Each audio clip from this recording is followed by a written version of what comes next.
The chamber stretched wide like an arena built for gods. 15 towering seats formed a perfect circle, each one holding a representative from the oldest species in the galaxy. Their eyes, some with 3 pupils and others glowing with internal light, all focused on the small platform at the center where Ambassador Hee-Jin Park stood alone. She wore the formal uniform of Earth's diplomatic corps, dark blue with silver stars stitched across the shoulders. Her hands trembled slightly, but her voice remained steady as she spoke to beings who had ruled the stars for 100,000 years. "We came to you in peace," Hee-Jin said. Her words translated instantly into 15 different languages by the devices floating around the chamber. "We shared our culture, our music, our stories. We asked only to learn from you, to grow alongside you as friends and equals." The eldest council member, a creature that looked like flowing water given form and consciousness, raised what might have been a hand. "You have learned too much too quickly. Your species advances at a rate that threatens the stability of our civilization." Captain Taemin Ro watched from the observation gallery above. He gripped the railing hard enough to hurt his hands. Beside him, Commander Daehyun Kang placed a steady hand on his shoulder. They had served together for 15 years, fought pirates in the outer colonies, rescued stranded ships from solar storms. Now they could only watch as their entire species faced judgment. "Threatens you how?" Hee-Jin challenged. "By creating better engines? By solving equations faster? Since when did progress become a crime?" A representative that resembled a massive insect covered in crystalline armor clicked its mandibles. "In 70 of your years, humanity has achieved what takes others 10,000. You do not respect the natural order. You do not wait. You do not ask permission before reaching for power that could destroy worlds." "We have destroyed nothing," Hee-Jin protested. "We have built. We have healed. We have helped. You have frightened us," the water being admitted. "And fear is the mother of all wars. The Council has decided that humanity must leave Council space. You will be given 1 Earth year to evacuate all human citizens, stations, and vessels. You will retreat beyond the outer veil and never return." The gallery erupted in shouts. Human observers screamed their protest. Even a few alien species who had worked closely with humanity raised their voices in objection. But the 15 eldest beings remained unmoved, their decision as solid as the stars themselves. Taemin felt the world spin around him. The outer veil was not just empty space. It was a region of gravitational chaos and dark matter storms that had killed every exploration team ever sent into it. It was a death sentence dressed up as exile. "You cannot do this." Hee-Jin's voice cracked for the first time. "There are 12 billion humans across Council space. We have families, children, entire cities on shared worlds. Where will we go?" "That is no longer our concern," the insect being said without emotion. "The verdict is final. Humanity is banished." 3 months later, Taemin stood on the bridge of the UES Horizon, a military cruiser that had been hastily converted into a command ship. Through the vast windows, he could see hundreds of vessels gathering. Colony ships built to carry thousands, cargo haulers loaded with food and supplies, military escorts bristling with weapons they all knew would be useless against the Veil itself. Dr. Minji Choi worked at a nearby console, her fingers dancing across holographic displays showing maps of the outer veil. Her dark hair was pulled back in a practical bun, and deep shadows under her eyes spoke of sleepless weeks spent planning the impossible. "I have found 12 possible entry points," she said without looking up. "Each one is deadly, but these 12 are only mostly deadly instead of completely deadly." "Inspiring words, Doctor," Commander Daehyun said from his position near the weapons station. He was a tall man with a soldier's bearing and a strategist's mind. "Do any of these routes give us better than a 50% survival rate?" Minji finally looked up, her expression grim. "No, the best one gives us maybe 30%. That is if the readings I took from probe data are accurate. They probably are not." Taemin turned from the window to face his senior staff. Around the bridge, 20 officers worked at their stations, each one managing some aspect of the largest evacuation in human history. Every one of them had volunteered to be on the first ship through the Veil. Every one of them knew they might not survive the day. "We leave in 6 hours," Taemin announced. "By then, every human in Council space will be either on a ship or have made the choice to stay behind." "How many chose to stay?" asked Daehyun. 200,000, Taemin replied quietly. "Most of them married to aliens or too old to survive the journey or just too stubborn to leave homes they spent decades building. A communications officer raised her hand. Admiral Rowe, incoming private transmission. It is marked urgent and encrypted with codes I have never seen before. Taman frowned. 3 months ago, he had been a captain. Now he was an admiral by necessity, commanding a fleet of refugees. Put it through to my ready room. Daehyun, Minji with me. The three of them crowded into the small office behind the bridge. Taman activated the message and a hologram flickered to life. It showed an alien he had never seen before, with 6 eyes arranged in a circle around a face that seemed to shift colors as it spoke. Admiral Rowe, the alien said in perfect English. My name is not important. What is important is that you understand the truth. The Council did not banish humanity because they fear your progress. They banished you because they fear what you represent. Change, evolution, the end of their static empire where nothing new has happened for 50,000 years. Who are you? Taman demanded, but the message was pre-recorded and continued without pause. The outer veil is called a death trap because the Council wants it to be. But the truth is different. 6 billion years ago, another species lived beyond the veil. They thrived there, built wonders that made Council technology look like stone tools. Then they vanished. The Council has hidden this truth because they could never figure out how that ancient species survived in such a hostile place. Minji leaned forward, her scientific mind hungry for information. Can we access their research? Their data? The alien's hologram seemed to look directly at her, though it was impossible. All records were destroyed 3,000 years ago. But I have spent my life searching for fragments. I believe humans have the same gift that ancient species had, the ability to adapt, to evolve, to turn hostile environments into homes. The veil will try to kill you, Admiral. But if you survive, you may find that you have been given not a death sentence, but an opportunity to become something greater than the Council ever feared. The message ended. The 3 officers stood in silence for a long moment. Finally, Daehyun spoke. Do we believe that? Does it matter? Taman replied. We have no choice but to go forward. But if there is even a chance that we can survive, then we will take it. Alert all ships. We jump into the veil in 5 hours. Tell them to say goodbye to the galaxy that rejected us. When we return, it will be on our terms. The outer veil looked like the galaxy was bleeding. Dark purple and red energy storms swirled in patterns that hurt to look at directly. Space itself seemed to fold and twist, making straight lines impossible and distance meaningless. Admiral Taman Rowe had seen beautiful things in his years exploring the stars, but this was not one of them. This was chaos given form. First wave entering the veil now, Commander Daehyun reported from his station. His voice was calm, but his knuckles were white from gripping his console. 50 ships, mostly scouts and military escorts. Taman watched the displays as the ships ahead of them pushed into the swirling madness. For a moment, everything seemed fine. Then the gravitational shears hit. Space pulled in directions that should not exist, and 3 ships simply tore apart like paper in a storm. Their debris scattered across dimensions humans had no names for. Pull the second wave back, Taman ordered. Adjust entry vector by 15 degrees. Tell them to angle their shields forward and pump all available power to structural integrity. Dr. Minji Choi worked frantically at her science station, surrounded by floating screens showing impossible readings. The dark matter concentration is 300% higher than our probes indicated. It is creating pockets of what I think might be inverted gravity. Admiral, we cannot navigate this. It is like trying to swim through a waterfall while the water flows in every direction at once. We do not have a choice, Doctor, Taman said quietly. Behind us is a galaxy that does not want us. Ahead is the unknown. I choose the unknown. The second wave entered more carefully. This time only 1 ship was destroyed immediately.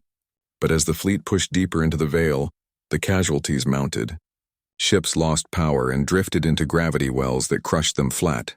Others collided with dark matter storms and simply disappeared, leaving no trace they had ever existed. 5 years passed like a nightmare stretched across time. The fleet that had started with 800 ships was reduced to less than 500. Every day brought new losses. Every day tested the limits of human endurance. Children were born in the veil who had never seen a sun. Adults went mad from the constant stress and had to be sedated. But humans did what humans had always done. They adapted. It was a young engineer named Jiwan Lee who made the first breakthrough. She was only 23, fresh from university when the exodus began, and had spent 5 years watching the dark matter storms that killed her friends and family. While others feared the storm, she studied them. "Admiral," she said one day, barging into a command meeting without invitation or apology. Her hair was a mess and her uniform was stained with grease, but her eyes burned with excitement. "I know how to survive the Veil. I know how to turn it into a resource." Taman looked up from a casualty report he had been reviewing. 3 more ships lost that week. "Explain quickly, Engineer Lee."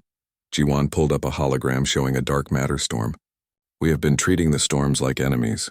We dodge them, we shield against them, we fear them. But what if we could harvest them instead? Dark matter contains enormous amounts of energy. I have designed a collector array that could capture storm energy and convert it directly into power." Dr. Minji stood up so fast her chair fell over. "That is impossible. Dark matter does not interact with normal matter in ways we can use." "It does here," Jiwan insisted. "The Veil is different. The rules are different.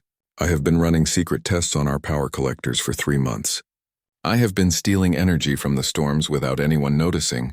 Our ship is currently running on 15% dark matter power right now." The room went silent. Daehyun checked his console and his eyes went wide. "She is right. Our reactor output has been supplemented by an unknown energy source. I thought it was a sensor error." Taman felt hope for the first time in years. "How much power could we generate if we built proper collectors?" 10 times what our best reactors produce," Jiwan said. "Maybe 100 times. Maybe more. I do not know the upper limit yet." Within 6 months, every surviving ship had been equipped with Jiwan's collectors.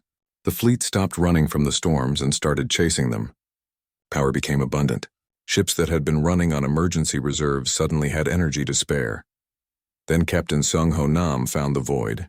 He commanded a scout ship called Pathfinder, and his job was to probe ahead of the main fleet looking for safe passage. One day he found something else. A region of space that was not empty but also was not full.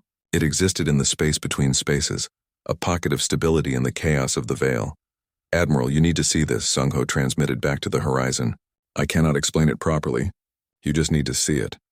When the fleet arrived at Sung Ho's coordinates, Taman understood immediately why words had failed. The void was like someone had cut a hole in reality and found something peaceful underneath. No storms, no gravitational shears, just empty space, dark and quiet and stable. It stretched as far as their sensors could reach. "It is beautiful," Dr. Minji whispered. "How is this possible?" "I do not care how," Daehyun said. "I care that we found it. We could rest here, repair our ships, let people breathe without fear for the first time in 5 years." But Engineer Jiwan was shaking her head. "We cannot just rest here, Commander. We need to build here." "Build what?" Taman asked. "There are no planets. No resources, nothing." Jiwan pointed at the readings from the void. "That is not true. There are exotic particles here I have never seen before. Strange matter, stable antimatter pockets, elements that should not exist. And with the dark matter power we can harvest from the Veil's edge, we could build anything we want. We do not need planets, Admiral. We can construct our own worlds." The idea was insane. It was also humanity's only option. Construction on the first habitat began 1 month later. They called it New Sol, after Earth's great city that most of them would never see again. It started as a simple cylinder 10 kilometers long, rotating to create artificial gravity. But as they worked, the design grew more ambitious. They added levels, created artificial weather systems, built parks and lakes and buildings that touched the inner sky. The exotic matter from the void proved stronger than any material humans had used before. The dark matter reactors provided unlimited power. What should have taken decades took only 3 years. When New Sol was completed, it was not a cramped space station where people survived. It was a home where people could live. 500,000 people moved into New Sol the day it opened. Taman watched from the horizon as lights flickered on across the massive habitat, thousands of windows glowing like stars. He saw parks where children played, streets where people walked without fear, markets where merchants sold food grown in hydroponic gardens bigger than Earth's farms. "It is not Earth," Commander Daehyun said, standing beside him. "But maybe it is better." "One habitat is not enough," Taman replied. "We have 11 billion people and 500 ships that are falling apart. We need more. We need hundreds." Dr. Minji smiled for the first time in years. "Then we will build hundreds. We were exiled to die in the void, Admiral. Instead, we are going to make the void our home. And we are going to show the galaxy what humanity can do when we are truly free." Taman looked out at New Sol, at the first permanent human structure beyond the Veil. and felt something he had not felt since the day of their banishment. Not just hope, but certainty. The Galactic Council had tried to kill humanity by throwing them into the most hostile region of space. Instead, they had given humans exactly what they needed: room to grow, freedom to innovate, and the motivation to become something greater. Construction orders went out that night. 100 new habitats, each one larger and more advanced than New Sol. The age of planetary civilizations was over. The age of the Void Empire had begun, and humanity would build it one habitat at a time. 50 years after exile, humanity had stopped counting their population in billions scattered across alien worlds. Now they counted in habitats, 500 massive structures floating in the void, each one home to millions of people who had never walked on a planet and did not want to. They were void-born, and they were different. Chancellor Hanbit Yoon stood at the observation deck of Central Habitat, watching construction crews work on Habitat 501. Robots and humans in advanced spacesuits moved like dancers in the darkness, welding exotic matter beams that glowed blue-white in the void. She was 60 years old and had spent the last 30 years leading the Void Collective, the government that replaced Earth's old nations and councils. The population report came in today, her assistant said, handing her a data tablet. 12 billion people. Birth rates are up again. Life expectancy is now 140 years thanks to Dr. Yoonji's genetic treatments. Hanbit nodded, scrolling through the numbers. Dr. Yoonji Shin had revolutionized human biology. Growing up in the void meant constant radiation exposure, zero-gravity environments, and psychological stress that would have broken earlier generations. So Yoonji fixed the human body: stronger bones, better radiation resistance, mental adaptations that prevented the madness that plagued early void settlers. Her critics called it playing God. She called it survival. How many people are rejecting the treatments? Hanbit asked. Less than 1%. Most parents want their children to be adapted. It is the only way to thrive here. Thrive was the right word. Humanity was not just surviving in the void. They were flourishing. The habitats were marvels of engineering that made Council space stations look like children's toys. Dark matter reactors provided unlimited clean energy. Quantum entanglement communication let people talk instantly across any distance. Matter printers could create anything from raw exotic particles, meaning scarcity was a concept from history books. But the void had also made humans harder. 50 years of isolation meant an entire generation that had never met an alien, never traded with other species, never compromised or negotiated.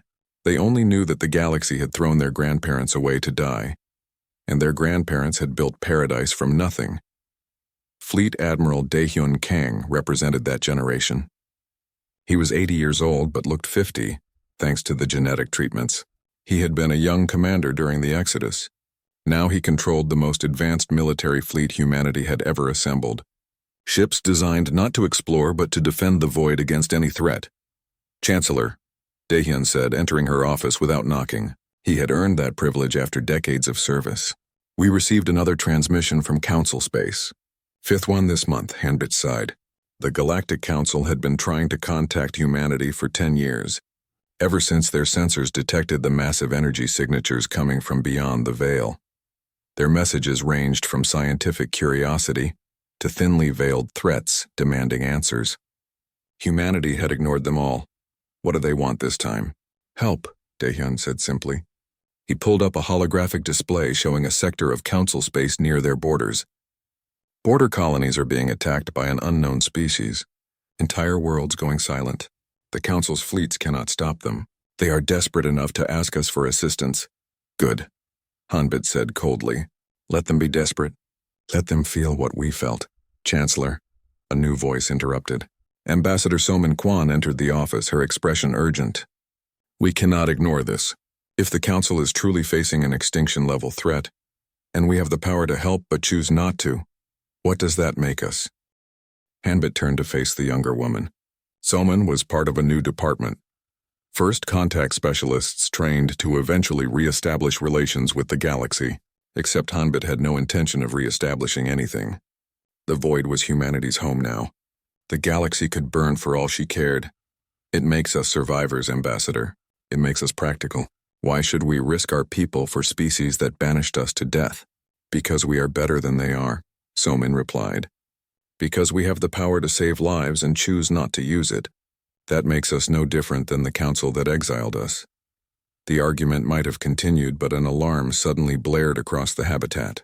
Daehyun's communicator lit up with urgent messages. His expression changed from stern to shocked. "We have contact," he said, "but not from council space. From deeper in the void. Something just responded to our sensor sweeps." They rushed to the military command center. On the main display, sensor data showed massive structures far beyond the inhabited region of the void. Structures that made humanity's largest habitats look small. Structures that were billions of years old. Dr. Youngmin Ko, head of the xenobiology department, was already analyzing the data when they arrived. "It is an ancient alien installation," he said, his voice trembling with excitement. "A civilization that lived in the void long before the Galactic Council even existed.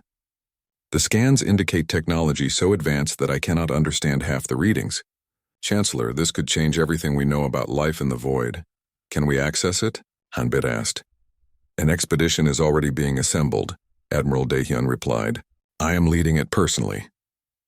3 weeks later, Daehyun's team stood inside the ancient installation. It was like walking through a cathedral built by beings who understood physics humans were still learning. Gravity flowed in controlled patterns. Energy moved through walls like blood through veins. And in the center they found a database still functioning after billions of years. Dr. Youngman spent months decoding it.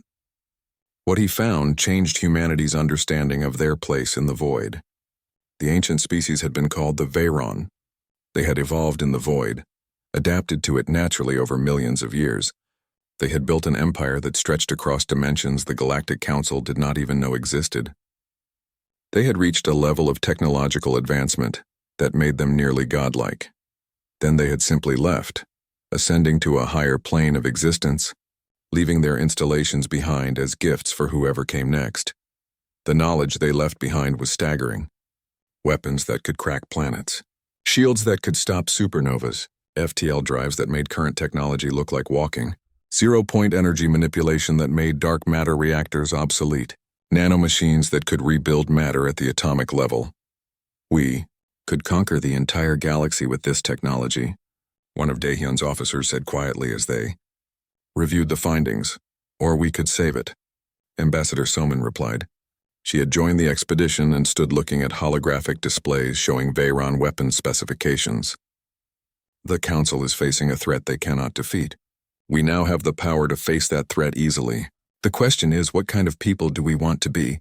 Chancellor Hanbit made the decision 3 months later. It was not an easy choice.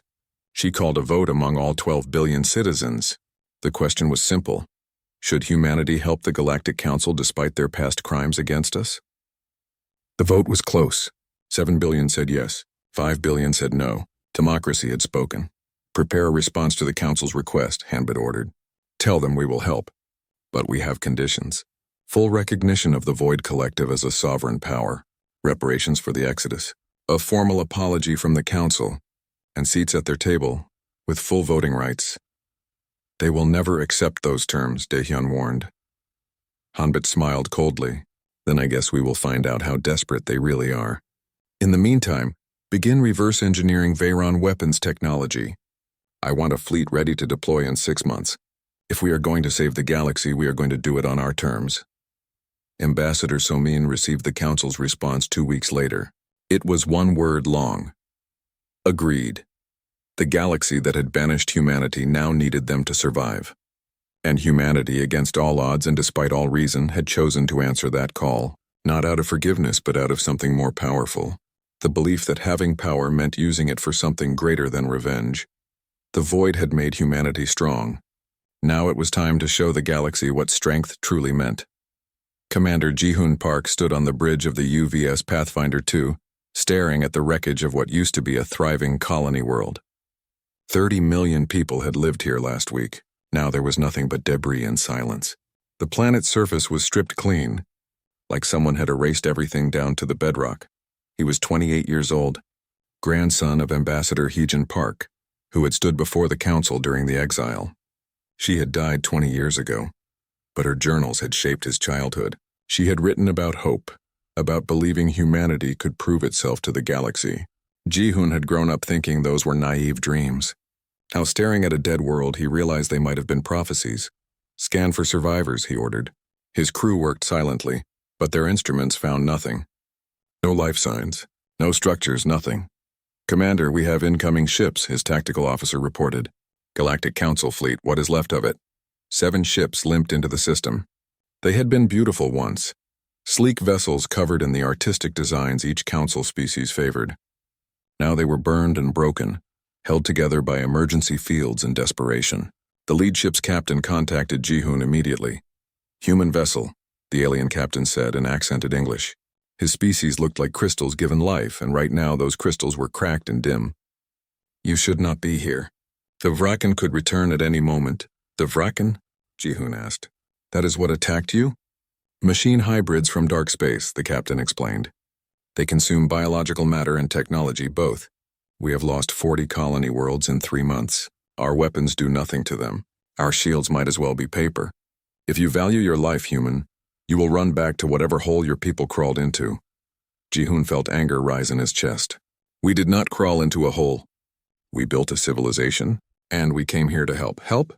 The alien captain actually laughed, a sound like breaking glass. "You were exiled 80 years ago as primitives. What help could you possibly offer?" "Let me show you," Ji-hoon replied. He closed the communication channel and turned to his tactical officer. "Launch reconnaissance drones. I want full scans of the Vraken energy signatures. Find them." It took 6 hours. The Vraken fleet was hiding in the shadow of a gas giant, feeding on the colony's remains while they repaired their ships. There were 35 vessels, each one a nightmare of organic tissue merged with mechanical parts. They looked like someone had tried to build a ship from nightmares and succeeded. "Captain Nari," Ji-hoon said into his communicator. "Are you in position?" Light years away, Captain Nari Cho sat in the command chair of the UVS Immortal, humanity's first dreadnought-class vessel. It was 5 kilometers long, built from Veyron technology and human innovation. Its hull was made of exotic matter that could shift between solid and energy states. Its weapons used quantum entanglement to strike targets instantly. Its shields could withstand a supernova. "We are ready," Nari replied. Her voice was calm, but Ji-hoon could hear the eagerness underneath. She had been born in the void, had never seen a planet until last month when the expedition to Council Space began. She was void-born and void-raised, which meant she was human, but also something new. Faster reflexes, better spatial awareness. No fear of the dark. "The Galactic Council fleet is watching," Ji-hoon warned. "Make it impressive." "Understood," Nari said, and he could hear her smile through the communicator. The Immortal dropped out of FTL drive directly above the Vraken fleet. For a moment, nothing happened. The Council ships were screaming warnings about the human vessel being in danger. The Vraken were powering weapons and preparing to fire. Then Nari gave the order. "All weapons fire at will." The battle lasted 7 minutes. Quantum missiles appeared inside Vraken ships and detonated before they could react. Beam weapons cut through their organic mechanical hulls like the tissue was not even there. When 3 Vraken vessels tried to ram the Immortal, the dreadnought's shields absorbed the impact without even flickering. Nari's crew moved with precision born from years of training in void combat, where every movement had to be perfect or you died. When the last Vraken ship exploded, the Immortal sat alone in space, completely undamaged. Not a scratch on its hull, not a flicker in its shields. It had destroyed 35 enemy vessels and taken 0 damage in return. "Council fleet," Nari broadcast on all frequencies. "You asked what help humanity could offer. That is our answer." The response from Council space was immediate and overwhelming. Some species called it a miracle. Others called it terrifying.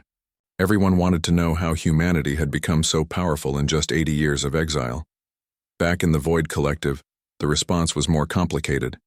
Counselor Wanshik Bey, leader of the isolationist faction, stood before the assembly and argued passionately against further involvement. "We showed them our strength," Wanshik said. "Good. Let them fear us as they once made us fear. But we should not commit our forces to their war. Let the council that banished us face the consequences of their actions. The void is our home. Their galaxy is not our problem." The assembly chamber erupted in shouts. Half the representatives agreed with Wanshik. The other half sided with Ambassador Somin Kwan, who argued that letting billions die when they could help was morally wrong. "We have the power to save them," Somin insisted. The Veyron technology gives us advantages the Vraken cannot match. Yes, the Council wronged us. Yes, they deserve to face their mistakes. But genocide is not justice. Allowing billions to die out of pride makes us monsters. Chancellor Hanbit Yoon listened to both sides for 3 days of debate. Then she made a decision that would define humanity's future. We will help, she announced, but not out of forgiveness. We help because we can. We help because having power means nothing if we only use it for ourselves. We will deploy our fleet to defend Council space. We will share enough technology to help them survive. But we do not forget what they did to us. We do not forgive. We simply choose to be better than they were. The deployment began 1 week later. 50 human warships, all equipped with Veyron technology, jumped to Council space. Commander Jihyun led the tactical fleet. Captain Nari commanded the heavy assault group. Admiral Daehyun, now 90 years old but still sharp as ever, coordinated strategy from Central Habitat. Dr. Youngmin Ko's analysis of the Vraken proved accurate. They were machine hybrids that consumed biological matter to fuel their expansion. Their ships were grown rather than built, which made them adaptable but vulnerable to weapons that targeted organic tissue. Human quantum weapons could strike their biological components directly, bypassing their mechanical armor. The first major battle occurred at the colony world of Viridian Minor. 80 Vraken ships attacked a world with 6 billion inhabitants. The Council's defense fleet of 30 vessels was being systematically destroyed when Jihoon's tactical group arrived. All ships, Delta formation, Jihoon ordered. Target their organic cores. Do not let a single Vraken vessel escape. If they report back about our capabilities, they will adapt. The battle was brutal and efficient. Human ships moved in patterns that seemed random, but were actually calculated to exploit every weakness in Vraken formation. Quantum missiles struck breeding chambers deep inside enemy vessels. Beam weapons severed the neural connections between organic and mechanical components. When the Vraken tried to adapt, changing tactics and formations, human ships adapted faster. Viridian Minor was saved. 6 billion lives that would have been consumed were instead given a future. The gratitude from Council species was overwhelming. But among the celebrating crowds and thankful messages, Jihoon noticed something else. Fear. The aliens were grateful, yes, but they were also terrified. Humanity had become more powerful than anyone imagined possible. They are afraid of us, Captain Nari said, standing beside Jihoon as they watched celebration broadcast from Viridian Minor. Even as we save them, they fear us. Good, Jihoon replied. Let them remember that fear next time they think about judging a species for being different. Let them remember what happened when they tried to destroy humanity by throwing us into the void. We came back stronger than they ever imagined. The message was broadcast across the galaxy. Humanity had returned from exile, and they had become something the Galactic Council had never faced before. A species that learned from suffering, that turned hardship into strength, and that chose mercy even when revenge would have been easier.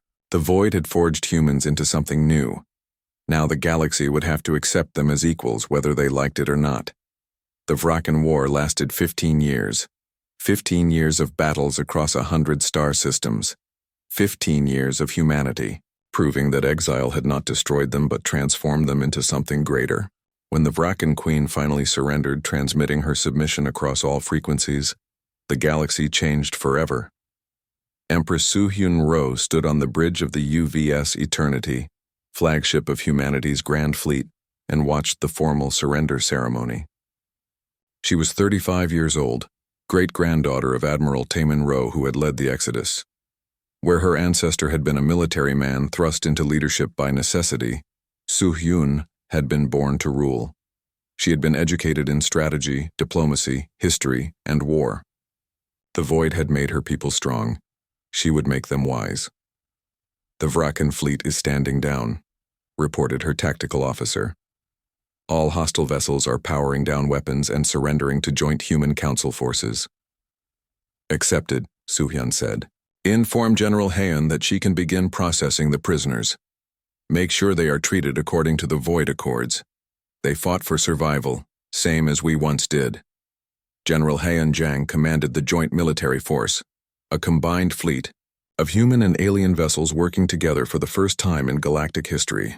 She was a brilliant commander who had proven that different species could coordinate in battle if they put aside their pride. Her success had made her famous across the galaxy. The war had changed everything. Humanity had started by defending Council worlds out of necessity. But as the war progressed, something unexpected happened. Other species began adopting human technology, human tactics, human philosophy.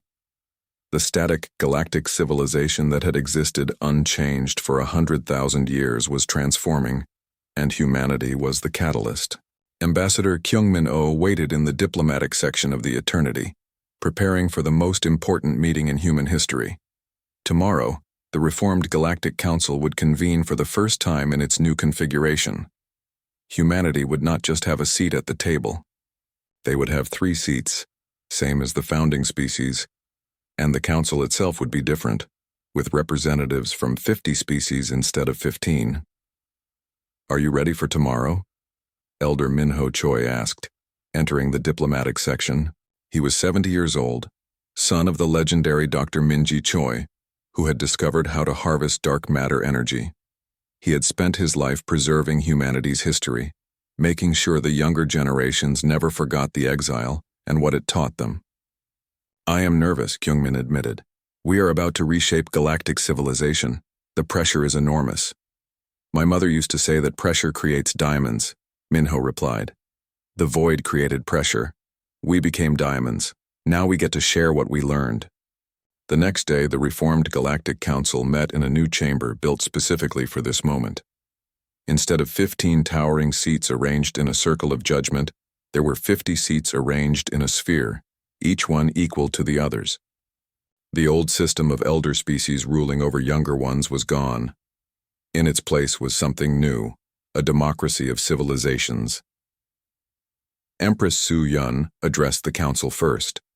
Her speech was broadcast across the entire galaxy, watched by trillions of beings from 1,000 different species. "100 years ago you banished humanity," Su Yun began. Her voice was clear and strong, carrying to every corner of the chamber.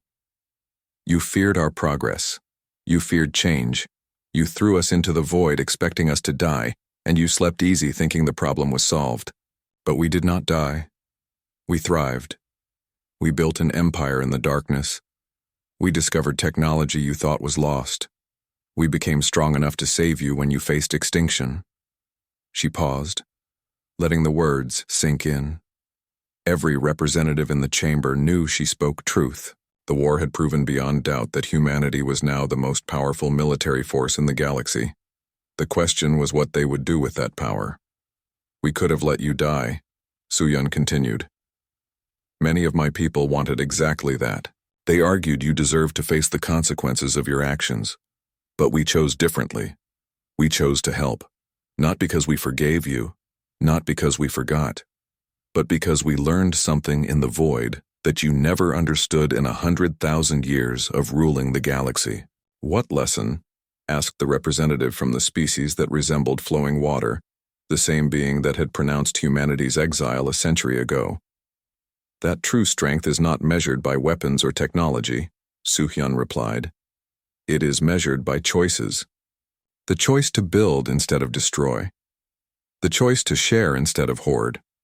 The choice to lead instead of dominate. You tried to destroy us with exile. Instead, you gave us the greatest gift possible. Freedom from your stagnant system. Freedom to innovate. Freedom to become something new." She gestured at the chamber around them. "This new council is proof of what we learned. No more elder species ruling from on high. No more static civilization where nothing changes for millennia. From this day forward, every species has a voice. Every civilization has a vote. Progress is not a crime, it is our greatest strength." The speech was met with mixed reactions. Some species cheered. Others remained silent, uncomfortable with how quickly their galaxy was changing. But none could deny the fundamental truth. The old system had failed. The Vraken had nearly destroyed council space because the elder species were too proud to adapt. Humanity had saved them because humans never stopped adapting. The formal vote came next. The new council would adopt void construction technology, allowing every species to build habitats in space instead of being limited by habitable planets. They would share dark matter energy technology, ending resource scarcity across the galaxy. They would establish the Joint Defense Force under General Hayen's command, ensuring no single species could dominate through military might alone. But there was resistance. A faction of military leaders from several species, including some humans, argued for a different path. They met in secret and proposed something that made Empress Suhyun's blood run cold. "We have the power to rule the galaxy," argued Human Fleet Admiral Seojin Kim, leader of the hardline faction. "Why share technology when we could use it to dominate? The council tried to kill us. They deserve subjugation, not equality." The proposal gained support among those who had suffered during the exile, those who remembered loved ones lost in the crossing of the veil, those who grew up hearing stories of injustice and dreaming of revenge. They numbered in the billions, and their voices could not be ignored. Soo-hyun called for a public debate. In the grand amphitheater of Central Habitat, before an audience of millions present and billions watching remotely, she faced Admiral Seojin. "You argue for empire through conquest," Soo-hyun said. "You want to make them fear us, to dominate them as they once tried to dominate us. But I ask you this, what would that make us? How would we be different from the council that exiled us?" "We would be strong," Seojin replied. "We would be safe. We would ensure humanity never faces exile again. And we would be tyrants," Soo-hyun countered. "We would become the very thing we hated." The void taught us strength, yes, but it also taught us that isolation leads to stagnation. We grew strong because we had to innovate or die. But if we dominate the galaxy, what need would we have to keep growing? We would become like the old council, static and afraid of change. She turned to address the entire audience. "My great-grandfather led the Exodus. He watched good people die crossing the veil. He built the first habitats from nothing. He would have had every reason to hate the council, to want revenge. But do you know what his last words were before he died?" The amphitheater fell silent. He said, "Do not let what they did to us make us like them. Be better, always be better." Those words were recorded and placed in every habitat we built. They are our founding principle. And now we face the choice of whether to honor that principle or abandon it for the sake of easy power. The vote took place 1 week later. Every adult human in the Void Collective was given a choice: empire through conquest or leadership through cooperation. The result was not even close.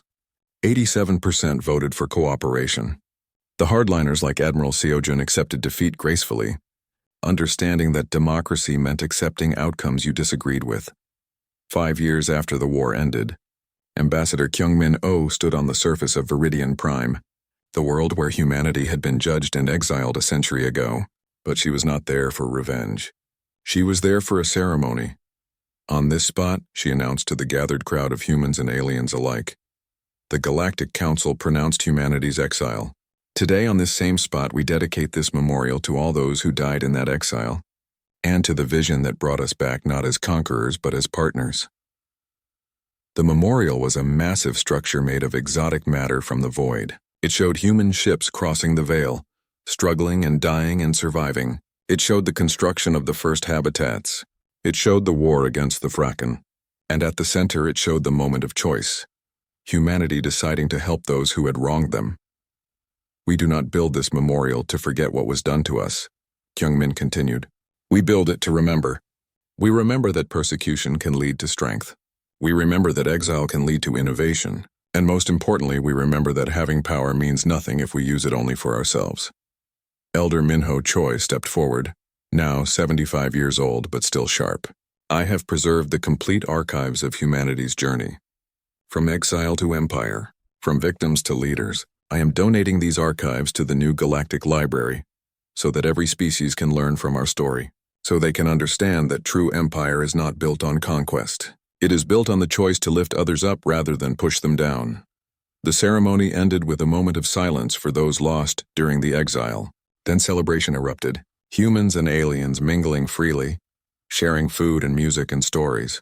The galaxy that once feared humanity now embraced them as the species that had saved civilization from its own stagnation. That night, Empress Suhyun stood at the observation deck of her ship, looking out at Viridian Prime below and the void beyond. The galaxy stretched before her, no longer divided between those who belonged and those who were exiled. Now it was truly united, sharing technology and knowledge and dreams of what could be built together. Your great-grandfather would be proud, Elder Minho said, standing beside her. You chose the difficult path, the path of wisdom over power. I chose the human path, Suhyun replied. We adapt. We overcome. And we always choose to be better than what tried to destroy us. That is humanity's true strength. Not our weapons or our technology, but our refusal to let suffering make us cruel. In the void beyond the veil, 500 habitats glowed like jewels against the darkness, each one home to millions of humans who had never known planetary life. Each one proof that exile had not destroyed humanity, but had given them room to grow into something magnificent. The galaxy had tried to banish humanity to death. Instead, they had created an empire greater than all the others combined. Not an empire of conquest, but an empire of innovation. Not an empire built on fear, but on the foundation of choosing cooperation over revenge. And as the galaxy moved forward into its new age of cooperation and shared progress, humanity stood not as rulers, but as guides, showing everyone what could be achieved when species chose to build together, rather than tear each other apart. The void had been meant as humanity's grave. Instead, it became their forge. And what emerged from that forge was something the galaxy had never seen before. A species that turned suffering into strength, isolation into innovation, and the desire for revenge into the wisdom to be better than those who had wronged them. That was humanity's true legacy. That was the empire they built. Not of worlds conquered, but of hearts and minds inspired to reach for something greater.